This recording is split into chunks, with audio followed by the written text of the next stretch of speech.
And De Niro, how stupid is he without a script? Isn't that amazing? I used to think, wow, that guy's brilliant. But once you take the words away from him, he is so stupid. That then when he goes, impeachment will make America great again, and everybody's, how intellectually deprived he is. He's a coke-addled simpleton, without a script. It is hysterical. Does he have a big coke problem? I just read that article that you sent me about the last nights of John Belushi and how De Niro was there and just basically partied with him and then split. And it's just like, now I just think of him as a really stupid guy.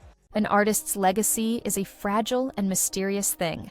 It is the sum total of their life's work, a cultural inheritance they leave for future generations. For the greatest artists, this legacy becomes a kind of monument, something we believe to be permanent and unassailable, standing tall against the shifting winds of time and opinion. But what happens when the artist himself, in the final act of his life, takes a sledgehammer to his own monument? Can't just be he's a bully, he's a piece of shit, I hate him. Why is he talking about this publicly? If you're gonna come out and say that you have a really deep-seated hatred for one of the two people running for president, if you're gonna express yourself about it and alienate 50% of the country, which it seems like it is, you're gonna have to do better than that. You should have some specific things, like he did some real estate deals with people in New York. Let me tell you what he did to fucking blow. I would love to hear it. He did this and that. Robert De Niro's 29-year-old child, Aaron, has come out as transgender. When the press asked her for comment, she said, "You talking to they, them?" Thank you. What happens when a figure celebrated for his profound artistry decides to dedicate his twilight years to the fleeting, brutal, and often ugly business of political warfare? This brings us to the unique and deeply troubling case study of Robert De Niro. An actor once defined by his almost sacred devotion to his craft now seems equally devoted to a raw and public political fury. This has sparked a crucial and uncomfortable question. Is it possible for an artist's late-life political rage to permanently damage or even begin to erase the masterpieces of their past? This is not just a story about a celebrity's opinions. It's a story about cultural memory, collateral damage, and the battle for an icon's very soul. Nothing I like more on a Sunday than some old guy spewing F-bombs. This guy should not be president, period. And when you say that, folks on Fox come after you. I remember the Tonys when he got up there and cursed. A lot of if you. Okay, well, this is cable, so it's not an FCC violation, but it is still a Sunday morning. That was Bobby De Niro promoting his new movie, Grumpy Old Man 7, More Strained Peas. At the heart of this cultural moment is the De Niro paradox, a profound and jarring conflict between the artist and the caricature he has become.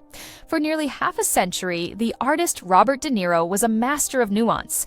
His genius was rooted in his ability to explore the deepest, most complex corners of the human condition, often through characters who were themselves men of few words. Think of the young Vito Corleone in The Godfather Part 2. De Niro's performance is a masterclass in quiet, calculated power.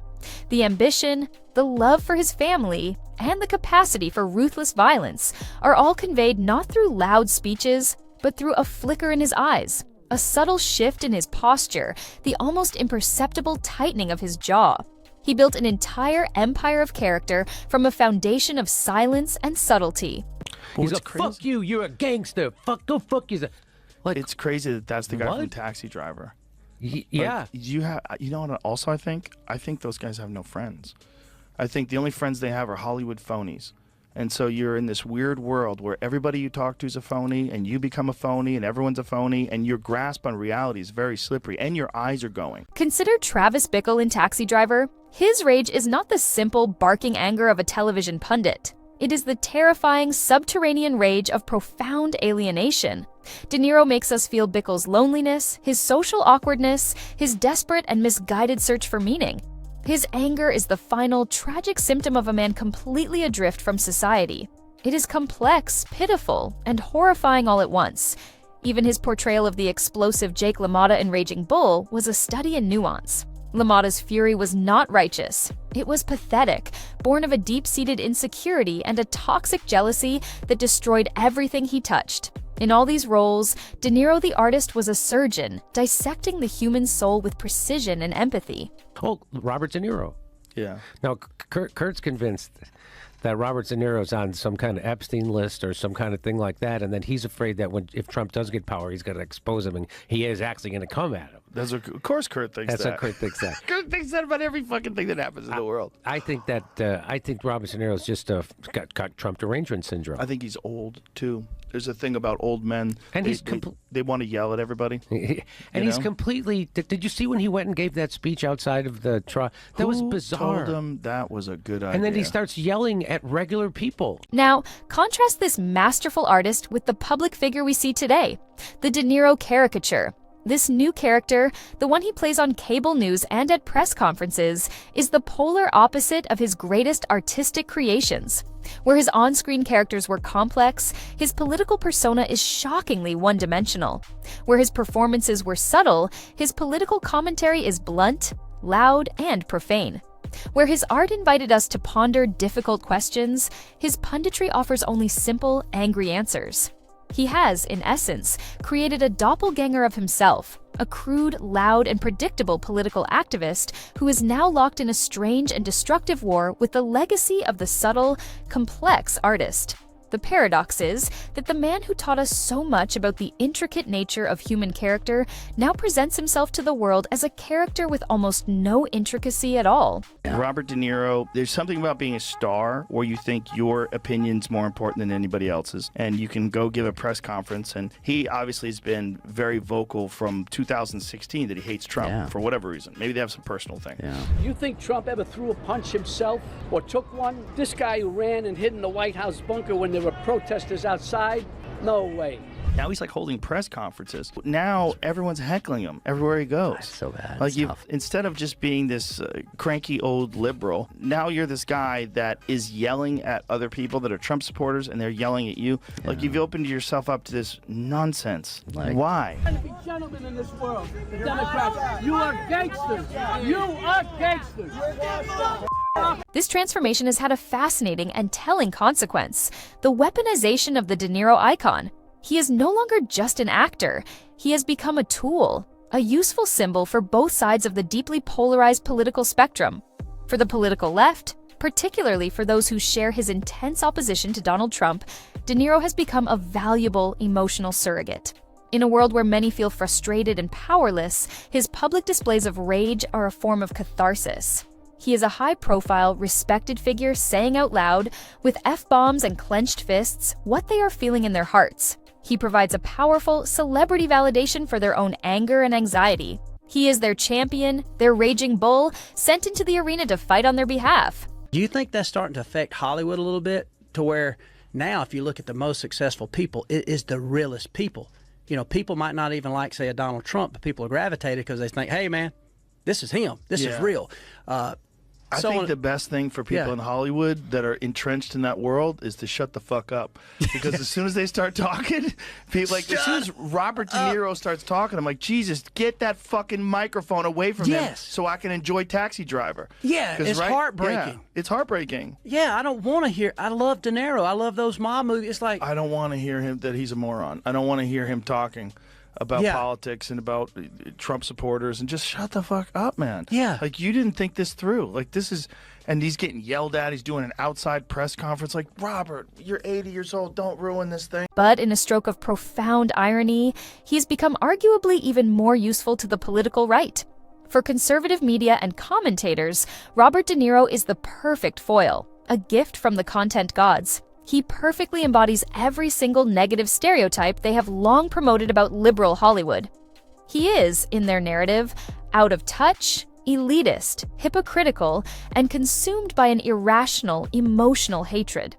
When they need an example of a limousine liberal lecturing the working class, they can simply roll the tape of De Niro.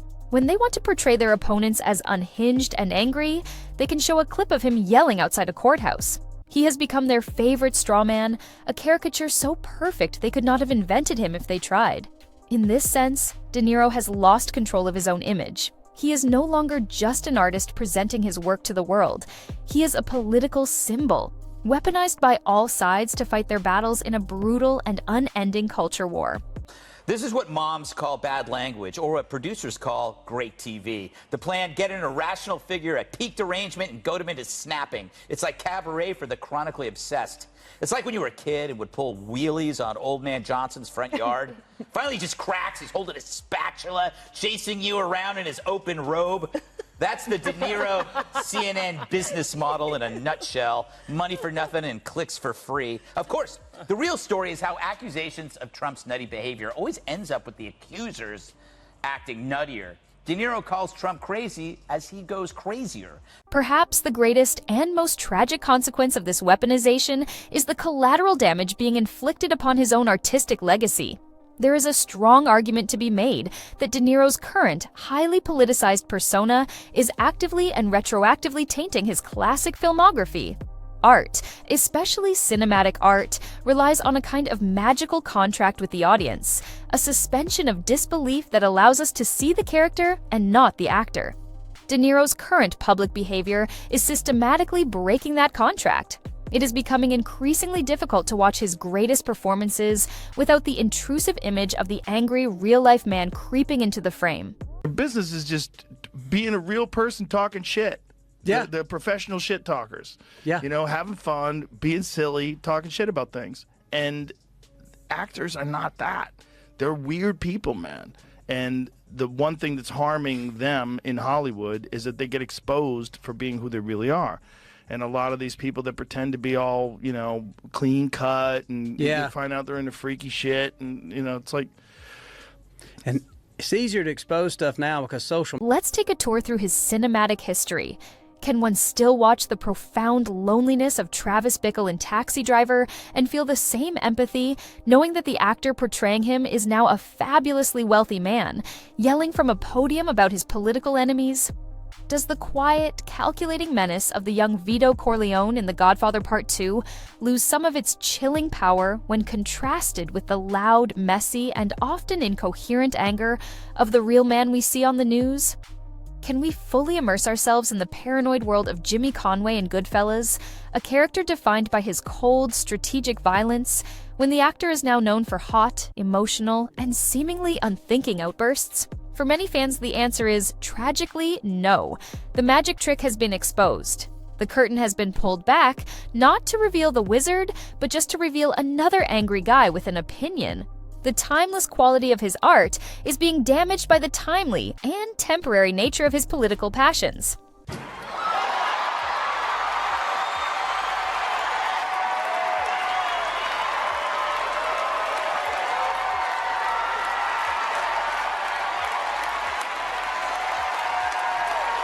It's no longer down with Trump, it's Trump.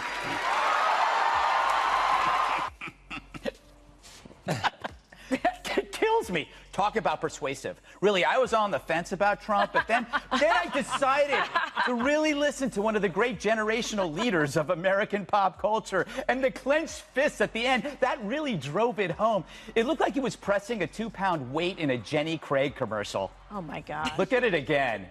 It's so cute. It's like he found out the restaurant serves Jell-O. This battle for his legacy is further complicated by a significant generational divide. The way we perceive an artist is often shaped by our first encounter with their work. For older generations, baby boomers and Gen X, Robert De Niro is, and always will be, the titan of 1970s and 80s cinema. Their primary image of him was forged by his iconic serious roles.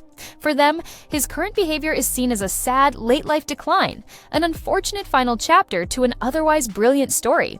But what about younger generations? For many millennials, their first significant exposure to De Niro might not have been Raging Bull, but his comedic turn in Meet the Parents. For them, he is as much Ben Stiller's intimidating father-in-law as he is Jake LaMotta. And when old people are tired and cranky, they just want everyone to listen to them, and they don't have time to have a calm conversation. And you state out your opinion, I'll state my opinion. Let's see where we have common ground. Get off my lawn! And that's what he's doing. That's what he's doing. He's being this old grumpy man that is so lost that he thinks it's a good idea to stand in front of a bunch of people on the street and give a speech on camera about how bad Donald Trump is. With all the shit that's going in the world. That I know. All the craziness of the world. Right now, the guy you're voting for. And for Gen Z, the situation is even more acute. Their primary introduction to Robert De Niro might not be from a film at all. It could very well be a viral clip from TikTok or YouTube showing him red-faced and yelling on The View or at a press conference. For them, the angry political guy isn't a recent development. It is their foundational image of him. They are inheriting the caricature without having first built a relationship with the artist. This poses an existential threat to his long-term legacy. The very generations who are meant to be the custodians of an artist's work, who are supposed to discover the classics and carry them forward, are instead being introduced to the artist's most controversial and arguably least impressive final act. He is running the profound risk of having his entire monumental career being defined not by his masterpieces, but by his memes. Even a fair fight. De Niro storms in with righteous fury, and Rogan just raises an eyebrow like, "You good, Grandpa?" It's like watching an angry squirrel scream at a bear. Entertaining? Absolutely. Threatening? Not even close. Just a whole lot of squeaking and misplaced bravado. Resistance had run out of script. It was just another role without dialogue, so he had to improvise.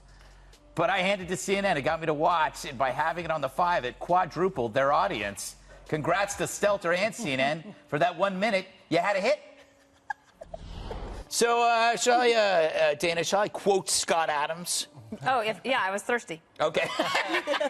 Drink. He claims that because we've entered a new phase where not liking Trump is just a lifestyle. So you're a lifestyle resistor because when you don't even have to have a reason. Yeah. So when he kept saying why, he's just going F him. It's like when you. What makes this narrative feel so tragic is the knowledge that it did not have to be this way. This was a choice. To understand this, we can perform a brief study in contrasts, looking at the different paths other respected, aging actors have taken through our treacherous political landscape.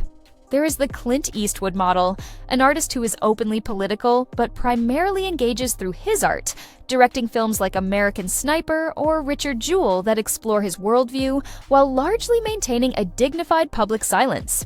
There is the Meryl Streep model, an actor who uses her platform for political speech, but does so at carefully chosen moments, like an awards show, with eloquent, prepared, and powerful remarks that maintain a sense of artistic dignity. And then there is the Jack Nicholson model, a legend who has largely retreated from public life entirely, choosing to preserve his mystique and letting his iconic body of work speak for itself. Robert De Niro had these and many other paths available to him.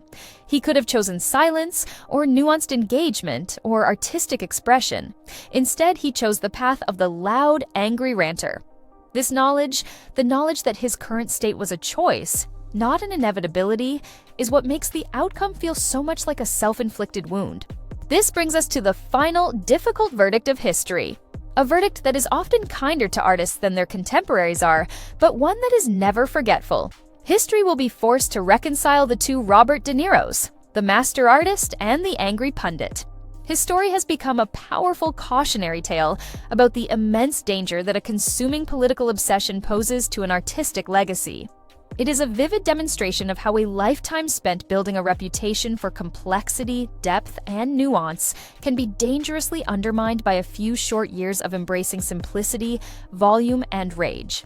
The central conflict of his life is no longer about man versus society or man versus himself, as it was in his great films. It is now about the timeless artist versus the temporary political figure. What grants an artist true immortality? It is the ability of their work to speak to universal human truths that transcend any single fleeting political moment. The genius of his early work was precisely that.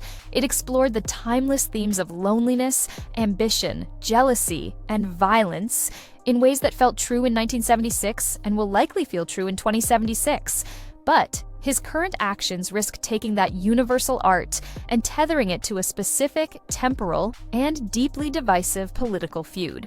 He is chaining his timeless masterpieces to the anchor of a temporary political moment, potentially shrinking their power and their reach for generations to come. The collateral damage extends beyond his own legacy. It affects our relationship with his art. He is now forcing his audience, both present and future, to contend with his political persona before they can even engage with his performances. He has created a loud, unavoidable static that interferes with the reception of his work. A young person discovering Taxi Driver for the first time might now come to it with a preconceived notion of the actor as that angry old guy from the news. De Niro is, in a sense, poisoning his own well. He is forcing us to see the man in all his contemporary political fury, making it harder for us to see the timeless truth of the characters he so brilliantly created. This is a profound loss, not just for his legacy, but for film history itself. And what of the personal cost of this public rage? To exist in a perpetual state of such intense and public anger must surely be corrosive to the soul. Has the cheap, fleeting buzz of political combat replaced the deep, difficult, and transcendent satisfaction of creating art? Has the applause from a political rally, however loud, become more valuable than the quiet respect of an audience captivated by a masterful performance? It is a personal tragedy to consider that a man who brought so much complexity to the screen has chosen to live such a one-dimensional public life in his later years, trading the difficult work of exploring humanity for the easy work of condemning half of it. So, in the final cut of Robert De Niro's life, in the grand sweeping narrative that will be told 100 years from now, which character will ultimately get the last word? Will it be the legend who gave us the unforgettable, complex, and immortal portraits of Travis Bickle and Jake LaMotta, an artist who forever changed the face of American cinema? Or will it be the angry old man who yelled at protesters outside a courthouse, a passionate but ultimately ephemeral footnote in a chaotic political era? What does it say about the devastating collateral damage of our own culture war that we are even forced to ask that question about one of our greatest living artists? The ultimate tragedy may be that he has forced us to choose, and history may ultimately remember him less for the timeless art he so painstakingly created, and more for the temporary, angry caricature he so passionately chose to become.